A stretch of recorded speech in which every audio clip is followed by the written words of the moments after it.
10th math का second chapter polynomial start कर रहे हैं। अगर आप लोगों ने अभी तक चैनल को सब्सक्राइब नहीं किया है तो चैनल को सब्सक्राइब कर लीजिए और बेल आइकन पे भी क्लिक कर दीजिएगा, जिससे कि जब भी हम वीडियो अपलोड करें तो नोटिफिकेशन आप तक पहुंच जाए। सेकेंड चैप्टर पॉलिनोमियल है, जिसमें और मैं एक चीज़ बताऊं आपसे कि ये वीडियो देखने से पहले जो मैंने बेसिक मैथ की थर्ड पार्ट की वीडियो अपलोड की है उसको ज़रूर देख लेना, क्योंकि जो चीज़ें यहाँ पर यूज़ होगी उनका बेसिक कॉन्सेप्ट जो है वो मैंने थर्ड पार्ट में मैंने बताया। नीचे मैं उसका लिंक दे भी दूंगा डिस्क्रिप्शन में। करते हैं पॉलिनोमियल। देखो, सबसे पहली चीज़ वेरिएबल, जो मैंने पिछले लेक्चर में बताया था थर्ड पार्ट में बेसिक मैथ की, वेरिएबल के बारे में मैंने बताया था हर वो चीज़ जो चेंज हो वो सब वेरिएबल होती हैं। और जो इंग्लिश अल्फ़ाबेट्स होते हैं उसमें लास्ट वाले जो अल्फ़ाबेट्स हैं जैसे U V W X Y Z, इन सबको यूज़ किया जाता है मैथ्स में वेरिएबल को रिप्रेजेंट करने के लिए। यानी U V W X Y Z, इन सबको यूज़ करते हैं हम एज ए वेरिएबल मैथ में। उसके बाद कांस्टेंट क्या होता है, मैंने बताया था आपसे कि जो चीज़ें फिक्स होती हैं उनको हम कांस्टेंट कहते हैं। हर वो चीज़ जो फिक्स होगी वो कांस्टेंट होगी। इंग्लिश अल्फ़ाबेट में जो स्टार्टिंग के अल्फ़ाबेट्स होते हैं जैसे A B C D E F G, इन सबको यूज़ करते हैं हम कांस्टेंट के लिए। और जितने भी नंबर्स होते हैं वो सब कांस्टेंट होते हैं, ये मैंने बताया था आपको पहले बेसिक मैथ में। कोफिशिएंट के बारे में मैंने बताया था कि अगर कोई वेरिएबल लिखा हो उसके साथ कोई कांस्टेंट आ जाए तो वो कांस्टेंट जो होता है वो कोफिशिएंट बन जाता है उस वेरिएबल का। जैसे लिखा है 5y², तो ये 5 क्या हो जाएगा यहाँ पे, कोफिशिएंट हो जाएगा y² का। मतलब किसी वेरिएबल के साथ जो कांस्टेंट लिखा होता है वही उसका कोफिशिएंट बन जाता है। मैंने आपसे बताया था टर्म्स के बारे में। मैंने कहा था कि नंबर ऑफ टर्म्स तभी बढ़ते हैं जब बीच में प्लस या माइनस का साइन आ जाता है। जैसे मैंने x लिखा है, यहाँ पे एक टर्म्स है, मैंने y लिख दिया, अभी भी ये एक ही टर्म्स है क्योंकि इनके बीच में प्लस या माइनस का साइन नहीं आया, कुछ नहीं है इनके बीच में कोई भी साइन नहीं है। इसका मतलब ये है कि वो मल्टीप्लाई है। याद रखना इसको कि अगर बीच में प्लस आए या माइनस आए तभी नंबर ऑफ टर्म्स इंक्रीज करते हैं, अदरवाइज नंबर ऑफ टर्म्स बढ़ते नहीं हैं। अगर यहाँ पे प्लस आ गया, अब ये 2 टर्म्स हो जाएगा। मैंने यहाँ पे z लिख दिया, अब ये 3 टर्म्स हो गया। इस z के साथ मैंने p भी लिख दिया, अभी भी ये 3 टर्म्स है क्योंकि इनके बीच में जो साइन है वो प्लस का नहीं आया, माइनस का नहीं आया है। तो नंबर ऑफ टर्म्स तभी इंक्रीज करते हैं जब बीच में प्लस का साइन आ जाए या माइनस का साइन आ जाए। इन सारी चीज़ों को मैंने बेसिक मैथ के थर्ड पार्ट में बताया है, तो उसको आप ज़रूर देख लेना एक बार। अब आगे हम बढ़ते हैं कि इक्वेशन क्या होता है और एक्सप्रेशन क्या होता है। अब इतना याद रखना, अगर कहीं पर भी आपको इक्वल लगा हुआ दिख जाए तो वो इक्वेशन होता है, और अगर इक्वल लगा हुआ नहीं है वहाँ पे तो वो एक्सप्रेशन होता है। जैसे समझो, लिखा है x + y = 0, लिखा है x² + y = 2x। अब देखो, इन दोनों में यहाँ पे इक्वल लगा हुआ है। अगर आपको इक्वल लगा हुआ दिख जाए तो वो इक्वेशन होता है। ये क्या है? इक्वेशन है। ये भी क्या है? इक्वेशन है। अगर इक्वल नहीं लगा है तो वो एक्सप्रेशन होता है। जैसे हमने लिख दिया 2x + 3, अब यहाँ पे इक्वल में कुछ नहीं है तो ये क्या हो जाएगा? ये एक्सप्रेशन हो जाएगा। अगर लिखा है 3x - y, ये भी क्या होगा? ये भी एक्सप्रेशन हो जाएगा, क्योंकि यहाँ पर भी इक्वल का साइन नहीं है। तो याद रखना इस बात को, अगर कभी इक्वल का साइन लगा मिल जाए तो हम कहेंगे कि वो इक्वेशन है, अगर इक्वल का साइन नहीं लगा है तो हम कहेंगे एक्सप्रेशन है। इक्वेशन को ऐसे भी हम डिफाइन कर सकते हैं कि अगर कभी 2 एक्सप्रेशन इक्वल हो जाए तो वो इक्वेशन बन जाता है। जैसे हमने लिखा 2x + y, ये एक एक्सप्रेशन है क्योंकि यहाँ इक्वल नहीं है। हमने इधर लिख दिया 5y + 3, ये भी एक एक्सप्रेशन है। अगर बीच में इक्वल का साइन लगा दिया, अब क्या बन गया? ये पूरा ये इक्वेशन बन गया। मतलब ये हुआ कि अगर 2 एक्सप्रेशन इक्वल होते हैं तो वो इक्वेशन बना देते हैं। और एक्सप्रेशन होते क्या है? उनमें खुद में इक्वल का साइन नहीं होता है। इक्वेशन क्या होता है? जिसमें इक्वल का साइन होता है। तो इसमें सीधी सीधी एक ही बात याद रखनी है कि अगर कहीं पे इक्वल का साइन लगा मिल जाए हमें तो हम कहेंगे ये इक्वेशन है, अगर इक्वल का साइन लगा हुआ नहीं है वहां पे तो हम कहेंगे ये एक्सप्रेशन है। जानते हैं कि डिग्री क्या होती है। देखो, याद रखना कि कभी भी कोई एक्सप्रेशन लिखा हो उसमें जो वेरिएबल हो उसकी जो हाईएस्ट पावर होगी वही उसकी डिग्री होगी। यानी हम इसे कह सकते हैं कि हाईएस्ट पावर ऑफ वेरिएबल। इसका मतलब समझना, जैसे लिखा है 3x² + 2x प्लस 5, ये एक एक्सप्रेशन लिखा हुआ है। अब देखो यहाँ पे कितने टर्म्स हैं, तो 3 टर्म्स दिख रहा है, एक ये हो गया, फिर बीच में प्लस का साइन है, फिर ये है, 2 हो गए, और एक ये है बीच में प्लस का साइन, यानी टोटल 3 टर्म्स हैं। अब इन 3 टर्म्स में वेरिएबल आपको कितनी जगह दिख रहा है, 2 जगह, एक यहाँ दिख रहा है और एक यहाँ दिख रहा है।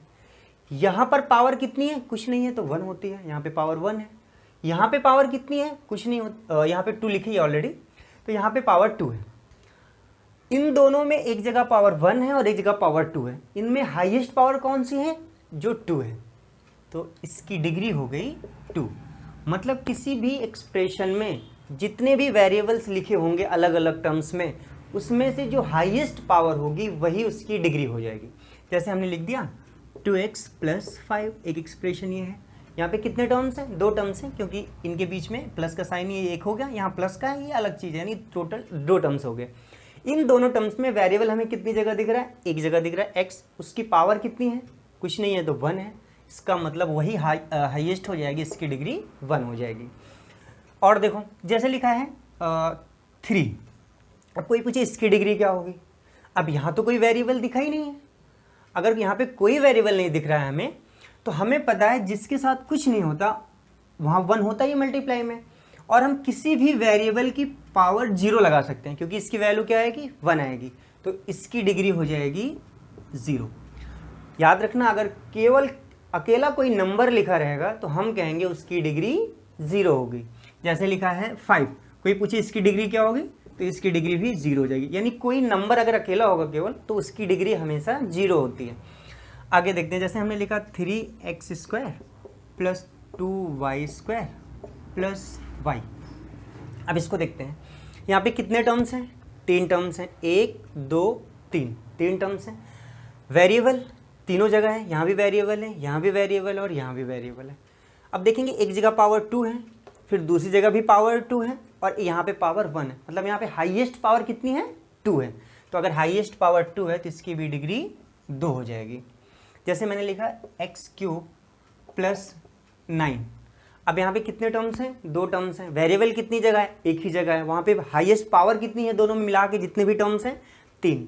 तो वेरिएबल की हाईएस्ट पावर 3, यानी इसकी डिग्री क्या हो जाएगी, 3 हो जाएगी। और देखते हैं हम लोग, जैसे मान लो इस तरह से x² + y² + 10⁻15। अब देखते हैं, यहाँ पर पावर कितनी है, 2, यहाँ पर पावर कितनी है, 2, यहाँ पर पावर कितनी है, 15। अब यहाँ पे डिग्री कितनी होगी, क्योंकि यहाँ पे 2 है, यहाँ पे 2 है, यहाँ पे 15 है। इसमें हाईएस्ट पावर कितनी है, 15 है, लेकिन यहाँ पे डिग्री 15 नहीं होगी, क्योंकि हम हाईएस्ट पावर किसके देखेंगे, जो वेरिएबल होगा उसकी हाईएस्ट पावर देखेंगे। तो यहाँ पे भी पावर 2 है, यहाँ पे भी पावर 2 है। अब मान लो यहाँ पे अगर 3 होता, तब हम कैसे करते, यहाँ पे 2 है, यहाँ पे 3 है, यहाँ पे 15 है पावर, लेकिन ये जो पावर है वो वेरिएबल की पावर नहीं है, बल्कि कांस्टेंट की पावर है। तब इसे हम नहीं ध्यान देंगे, हम किसे ध्यान देंगे, जो वेरिएबल होगा उसकी जो पावर होगी उस पर हम फोकस करेंगे डिग्री के लिए। तो यहाँ वेरिएबल है उसकी पावर 2 है, यहाँ वेरिएबल है उसकी पावर 3 है। इनमें बड़ा कौन है, 3, यानी हाईएस्ट पावर हो जाएगी 3, तो इसकी डिग्री क्या हो जाएगी, 3। मतलब हमें कांस्टेंट की पावर पे ध्यान नहीं देना है, हमें ध्यान देना है किसकी, डिग्री वेरिएबल के पावर पे। और समझो जैसे लिखा है, अभी मैंने बताया था कि 7 ये कांस्टेंट है, इसकी डिग्री क्या होगी, मैंने बताया था अकेला कोई नंबर लिखा रहे उसकी डिग्री क्या होगी, 0 होगी, यानी हमेशा इसकी डिग्री 0 होगी किसी भी नंबर की। ऐसा लिखा हो, मान लो 5 की पावर 6 लिखी हुई है। अब यहाँ पे पावर 6 है, लेकिन हमें इससे मतलब नहीं है, क्योंकि यहाँ पे कोई वेरिएबल नहीं है, ये पूरा कैसा है, एक नंबर ही है। अगर कभी अकेला कोई नंबर होगा तो उसकी डिग्री हमेशा 0 ही होगी। कि पॉलिनोमियल क्या होता है, देखो जैसे कि यहाँ पे लिखा है कि power of all variable in any expression should be whole number. मतलब ये हुआ कि किसी भी एक्सप्रेशन में जितने भी वेरिएबल्स हों उन सब की पावर होल नंबर होनी चाहिए। होल नंबर क्या होता है, मैंने फर्स्ट लेक्चर में बताया था आपको बेसिक मैथ के, कि 0 से स्टार्ट होते हैं, 0 1 2 3 आगे ऐसे बढ़ता जाता है इनफाइनाइट तक, ऐसे नंबर को हम होल नंबर कहते हैं। तो पॉलिनोमियल किसे कहेंगे, कोई भी एक्सप्रेशन दिया हो और उसमें जितने भी वेरिएबल हो उन सब की पावर चेक करेंगे हम, अगर वो होल नंबर है तो हम कहेंगे कि ये पॉलिनोमियल है, अदरवाइज वो पॉलिनोमियल नहीं होगा। जैसे समझो मैंने लिखा है x square plus x plus 1। Check करो यहाँ पे वेरिएबल कितनी जगह है, 2 जगह है। और 2 जगह जो वेरिएबल है, एक जगह x है और एक जगह एक्स स्क्वायर है। यहाँ पावर 2 है और यहाँ पावर 1 है। तो यहाँ पावर 1 है और यहाँ 2 है। 1 भी होल नंबर होता है, 2 भी होल नंबर होता है, इसका मतलब ये पॉलिनोमियल है। और मान लो लिखा है x cube plus y square plus 5। अब देखो ये एक एक्सप्रेशन है क्योंकि यहाँ पे इक्वल का साइन नहीं लगा हुआ है। आप इसे ये चेक करो कि वेरिएबल कितनी जगह है। तो वेरिएबल यहाँ पे 1 और 2 जगह वेरिएबल है। एक जगह पावर कितनी है 2, एक जगह पावर कितनी है 3। इसका मतलब ये दोनों होल नंबर हैं। अगर ये होल नंबर हैं तो इसका मतलब ये पॉलिनोमियल होगा। ये भी पॉलिनोमियल है, ये भी पॉलिनोमियल है। इन दोनों में डिफरेंस क्या है थोड़ा सा ये समझना। देखो ये जो पॉलिनोमियल है यहाँ पर x है और यहाँ पर भी x है, मतलब इस पॉलिनोमियल में केवल एक ही टाइप के वेरिएबल दिख रहे हैं। तो इसे हम बोलेंगे कि ये पॉलिनोमियल तो है बट इन वन वेरिएबल। हम बोलेंगे इसे पॉलिनोमियल इन वन वेरिएबल। ये पॉलिनोमियल तो है, पी का मतलब समझ जाना, पॉलिनोमियल और बी से है वेरिएबल। ये पॉलिनोमियल तो है लेकिन इन वन वेरिएबल। ये देखो एक्स क्यूब वाई स्क्वायर और 5, यहाँ पे भी वेरिएबल है, 2 जगह है। एक जगह 3 पावर थी, जगह 2 थी, होल नंबर है इसलिए पॉलिनोमियल है। लेकिन यहाँ पे जो वेरिएबल है वो 2 टाइप के वेरिएबल यूज़ हो रहे हैं। यहाँ पे एक्स भी यूज़ हो रहा है, वाई भी यूज़ हो रहा है। पॉलिनोमियल तो है बट इन 2 वेरिएबल। और देखते हैं, जैसे हमने लिखा x cube plus y square plus z plus 7। Check करो पहले ये पॉलिनोमियल है कि नहीं है। तो वेरिएबल 3 जगह दिख रहा है, यहाँ, यहाँ और यहाँ। एक जगह पावर 1 है, एक जगह पावर 2 है और एक जगह पावर 3 है। इसका मतलब ये तीनों होल नंबर है। अगर ये होल नंबर हैं तो इसका मतलब ये वेरिएबल की सारी पावर होल नंबर हुई, इसका मतलब ये पॉलिनोमियल होगा। अब ये पॉलिनोमियल तो हम चेक करेंगे किस टाइप का पॉलिनोमियल है। देखो यहाँ पे कितने टाइप के वेरिएबल दिख रहे हैं, 3 टाइप के। तो हम कहेंगे कि पॉलिनोमियल तो है लेकिन 3 वेरिएबल में है, पॉलिनोमियल इन 3 वेरिएबल। आगे बढ़ते हैं हम लोग, समझना है इसको। जैसे हमने लिखा है एक्स की पावर 5 प्लस वाई की पावर 3/2 प्लस 6। अब देखो इसे, यहाँ पर x है, यहाँ पर y है, इसकी पावर 5 है, इसकी पावर 3/2 है। अगर ये 3/2 है इसका मतलब ये होल नंबर तो नहीं है क्योंकि ये नंबर पॉइंट में आएगा। अगर ये होल नंबर नहीं है तो ये पॉलिनोमियल नहीं होगा।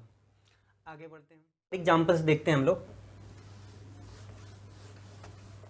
जैसे देखो अगर कहीं पे लिखा मिल गया हमें एक्स क्यूब प्लस वाई की पावर 4/2 प्लस 9।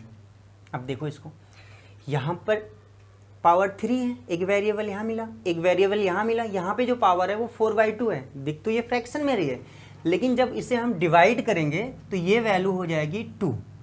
और 2 कैसा नंबर होता है, होल नंबर होता है। इसका मतलब ये पॉलिनोमियल होगा।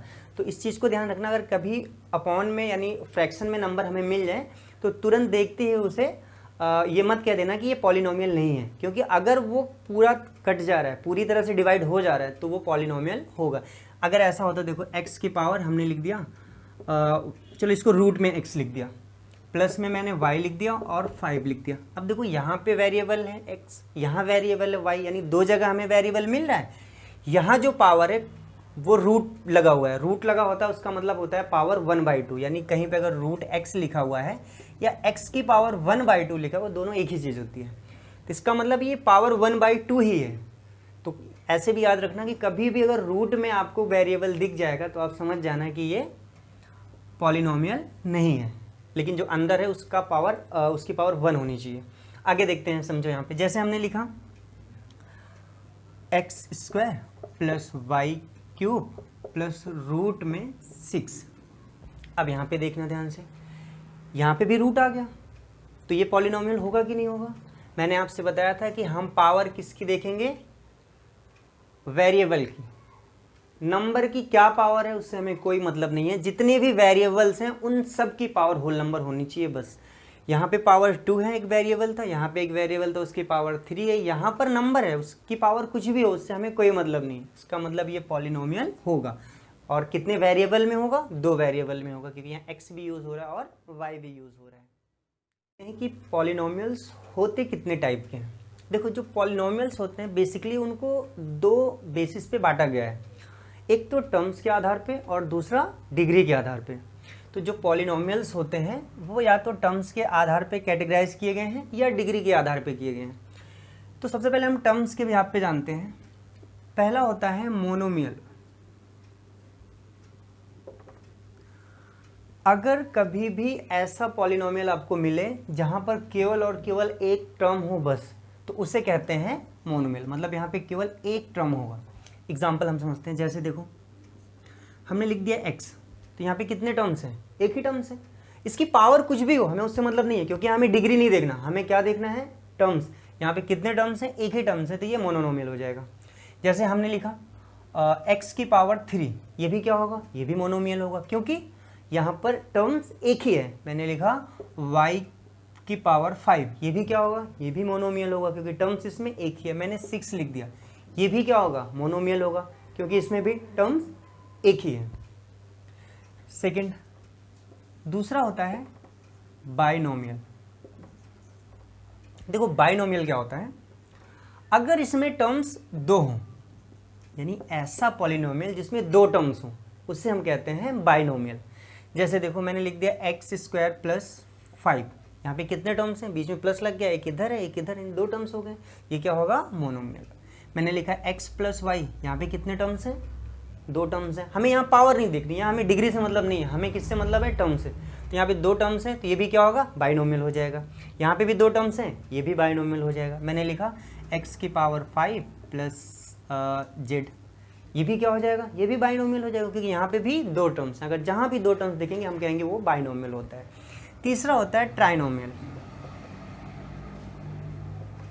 ट्राइनोमियल में क्या होता है? अगर तीन टर्म्स दिख जाए तो हम उसे कहते हैं कि वो ट्राइनोमियल है। जैसे हमने लिख दिया x + y + z, ये कैसा है? ये ट्राइनोमियल है, क्योंकि इसमें तीन टर्म्स हैं। मैंने लिख दिया x² + x + 6, ये कैसा होगा? ये भी ट्राइनोमियल होगा। हमें पावर से कहीं भी मतलब नहीं है, यहाँ पे टर्म्स तीन है, यहाँ पे भी तीन टर्म्स है, यहाँ पे भी तीन टर्म्स है, इसलिए ट्राइनोमियल होगा। अगर तीन से ज़्यादा टर्म्स आ गए तो उसका कोई स्पेशल नाम नहीं देते हैं, उससे हम कहते हैं ये पॉलिनोमियल है बस। एक टर्म रहेगा तो हम कहेंगे मोनोमियल है, दो टर्म्स रहेगा हम कहेंगे बाइनोमियल है, तीन टर्म्स रहेगा हम कहेंगे ट्राइनोमियल है। अगर तीन से ज़्यादा टर्म्स हैं हम कहेंगे ये पॉलिनोमियल है बस। ऐसे ही डिग्री के बिहाफ पे भी इसको बांटा गया है। तो डिग्री के बिहाफ पे जो सबसे पहला होता है वो होता है लीनियर पॉलिनोमियल।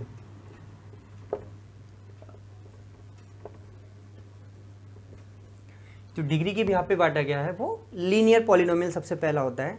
याद रखना, अगर डिग्री 1 है तो उसे कहेंगे कि वो लीनियर पॉलिनोमियल। जैसे यहाँ पे हम टर्म्स देखते थे, एक टर्म्स होता था हम कहते थे मोनोमियल है, वैसे वहाँ डिग्री देखेंगे। अगर एक डिग्री है, टर्म्स वहाँ कुछ भी हो जाए, वहाँ हम टर्म्स पे ध्यान नहीं देंगे। टर्म्स चाहे 2 हो, 5 हो, 10 हो, हमें उससे मतलब नहीं है, बस डिग्री वहाँ पे 1 होनी चाहिए। जैसे मैंने लिख दिया x + 1, तो यहाँ पे वेरिएबल एक जगह है और उसकी पावर 1 है, यानी हाईएस्ट पावर 1 हो गई, मतलब इसकी डिग्री 1 हो गई, तो ये क्या होगा? मोनोमियल होगा। मैंने लिख दिया x + y + z। अब देखो यहाँ एक वेरिएबल है, यहाँ वेरिएबल है, यहाँ वेरिएबल है, इसकी पावर 1 है, इसकी भी पावर 1 है, इसकी भी पावर 1 है, यानी हाईएस्ट पावर 1 है, मतलब इसकी डिग्री 1 होगी। अगर डिग्री 1 हो गई तो इसका मतलब ये लीनियर पॉलिनोमियल हो गया। तो इसको याद रखना कि लीनियर पॉलिनोमियल क्या होता है? अगर डिग्री 1 होगी तो वो लीनियर पॉलिनोमियल, टर्म्स उसमें चाहे जितने हो जाए, वहाँ पे टर्म्स मैटर नहीं करता। सेकंड होता है जो डिग्री के बिहाफ पे, वो होता है क्वाड्रेटिक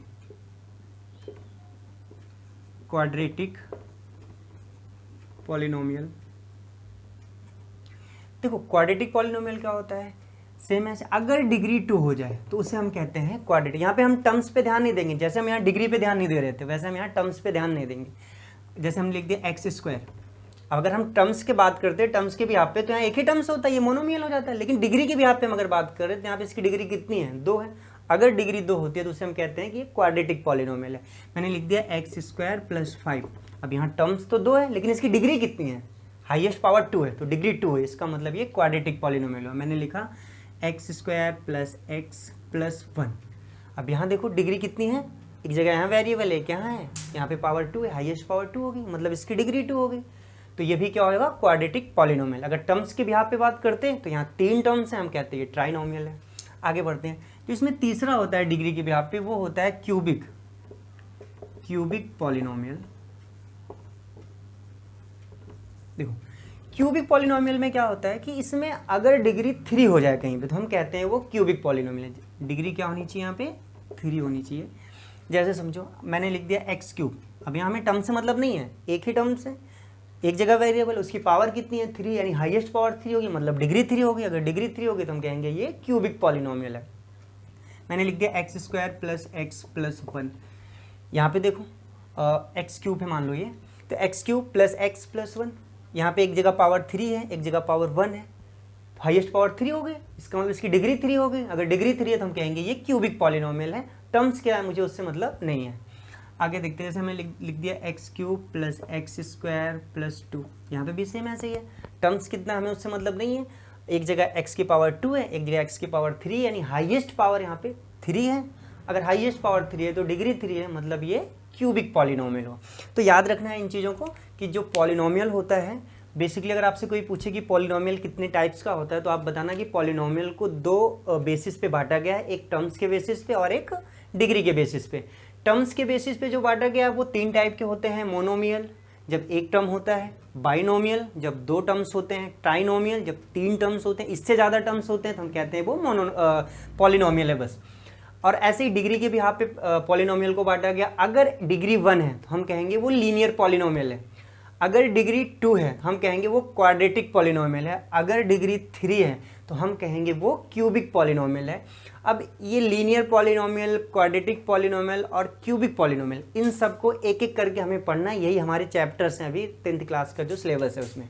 अगर 3 से ज़्यादा डिग्री हो गई यानी 4 हो गई तो उसे हम कहेंगे पॉलिनोमियल। हालांकि 4 के लिए डिफाइन है, बाई क्वाड्रेटिक होता है, उसे बाई क्वाड्रेटिक कहते हैं।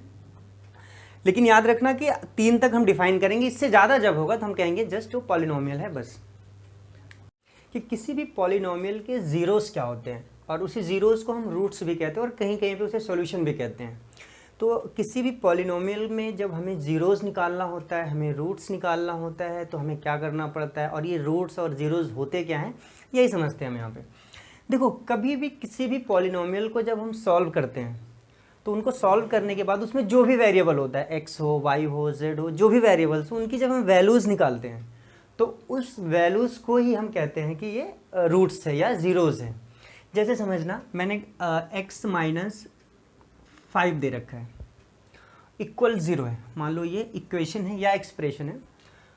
अब यहाँ पे अगर आपको x की वैल्यू निकालनी है तो आप क्या करोगे, x को यहाँ रोक लोगे, 5 इधर माइनस में, उधर जाएगा तो प्लस में हो जाएगा, यानी x इक्वल टू 5, ये x की वैल्यू आ गई। यही इसका क्या हो गया, ज़ीरोज़ हो गया। यानी x माइनस 5 का अगर कोई ज़ीरोज़ पूछे तो क्या हो जाएगा, वो 5 हो जाएगा, x इक्वल टू 5। और ये समझना कि अगर पॉलिनोमियल लीनियर है, अगर लीनियर पॉलिनोमियल है तो हमेशा उसके एक ही ज़ीरोज़ आएंगे। जैसे देखो यहाँ पे डिग्री कितनी थी, 1 थी, यानी ये लीनियर पॉलिनोमियल है। तो जब भी लीनियर पॉलिनोमियल होगा तो डिग्री हमेशा 1 होगी, और डिग्री जब 1 होगी तो उसके रूट्स हमेशा 1 आएंगे, यानी एक ही रूट्स आएंगे बस। यहाँ जैसे 5 आया है, जैसे मैंने लिख लिया 2x माइनस 6 इक्वल टू 0, तो 2x इक्वल टू क्या हो जाएगा, 6, x इक्वल टू क्या हो जाएगा 6, 2 यहाँ मल्टीप्लाई में, इधर आएगा डिवाइड में, यानी 2 3 जा 6, x इक्वल टू 3। तो यहाँ पर भी x की कितनी वैल्यूज आई है, केवल एक ही वैल्यू आई है, वो है 3।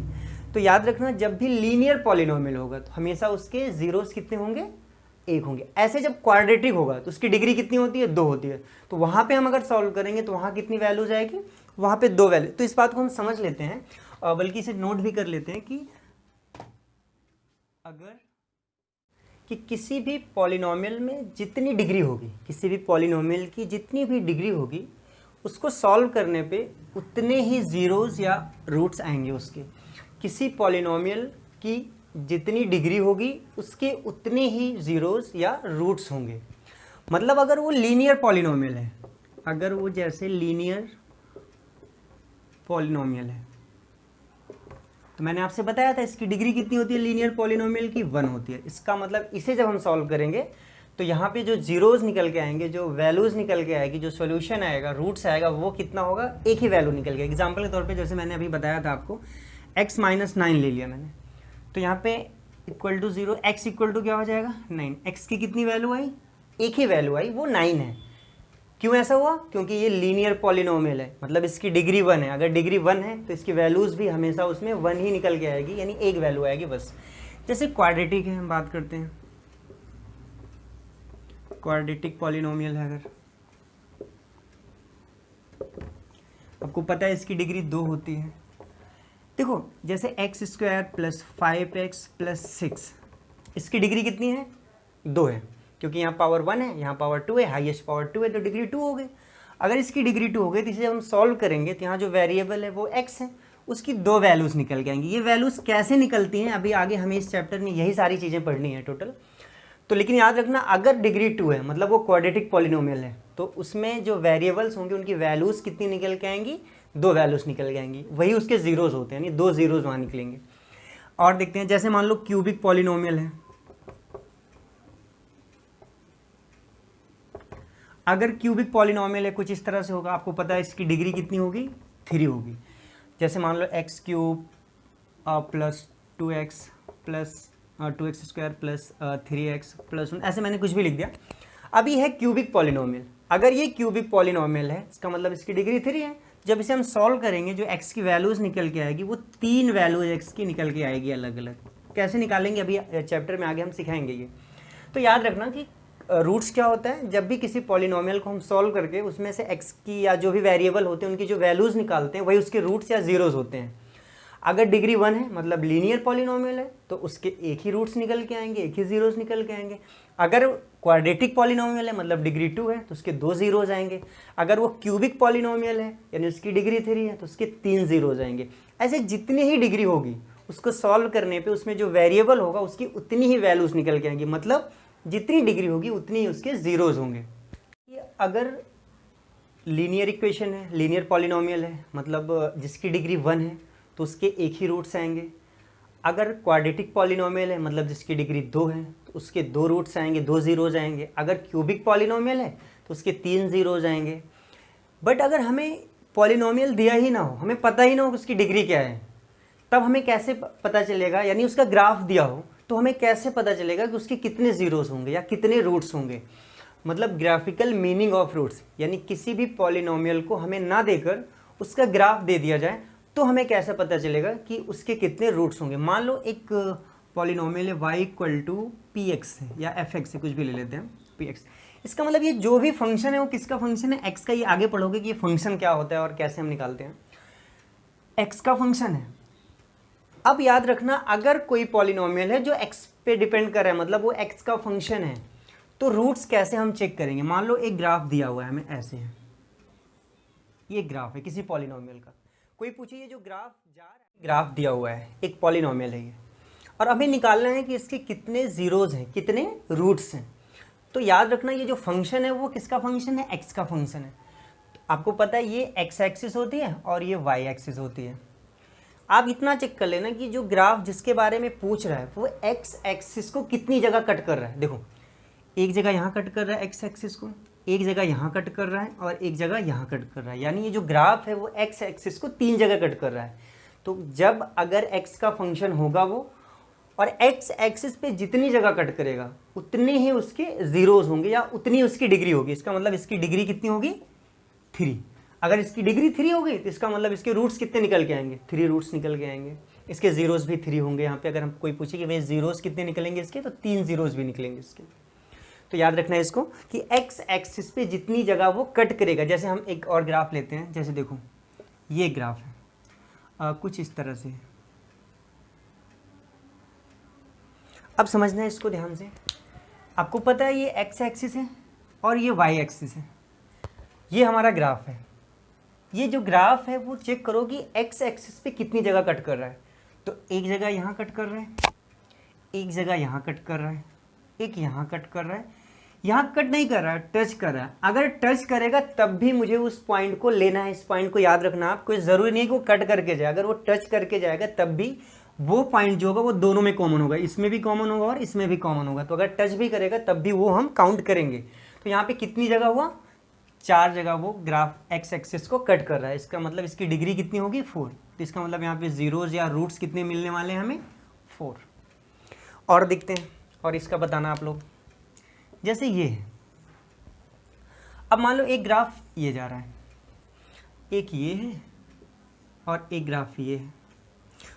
आपको पता है कि यहाँ पे ये जो है हमारी, ये एक्स एक्सिस है, ये वाई एक्सिस है, यहाँ पे ये एक्स एक्सिस है और ये वाई एक्सिस है।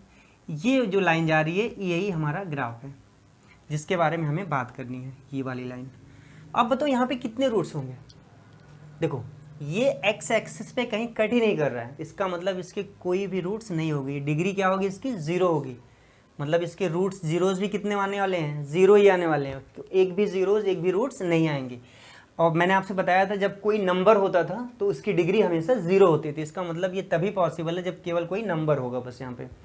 यहाँ पे अगर कोई पूछे कि भाई कितना होगा, तो देखो ये एक्स एक्सिस पे कितनी जगह कट कर रहा है, ये एक्स एक्सिस पे एक जगह कट कर रहा है यहाँ पे। इसका मतलब इसकी डिग्री होगी और 1 होगी। अगर डिग्री 1 है तो इसका मतलब इसके जीरोज़ और रूट्स भी कितने निकलेंगे यहाँ पे, 1 जीरोज़ या 1 रूट्स यहाँ पे निकलेंगे। तो ये ग्राफ होमवर्क आपको देते हैं जो आपको खुद से करना है। और बेटा मैं आप लोगों को बता दूं कि आप लोग एक काम करना कि ये जो मैं होमवर्क दूंगा इसको तो आप कर लेना, और साथ में हम नेक्स्ट लेक्चर में जो इसका सेकंड पार्ट होगा पॉलिनोमियल का, उसमें हम आपको एक सीट प्रोवाइड करेंगे।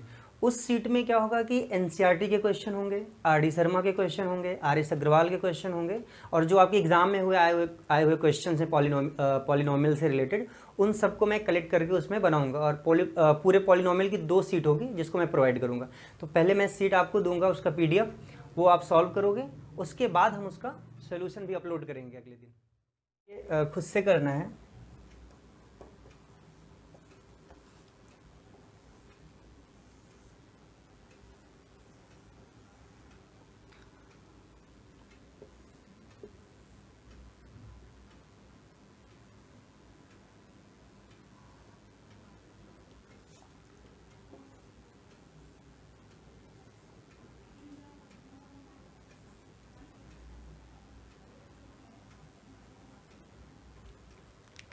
ये सारे होमवर्क आपको खुद से करने हैं।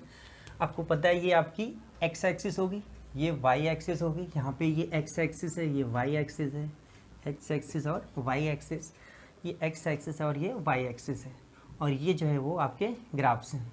और जो आपका फंक्शन है वो y = px है, यानी x का फंक्शन है। मतलब मुझे एक्स एक्सिस वाला ही काउंट करना है।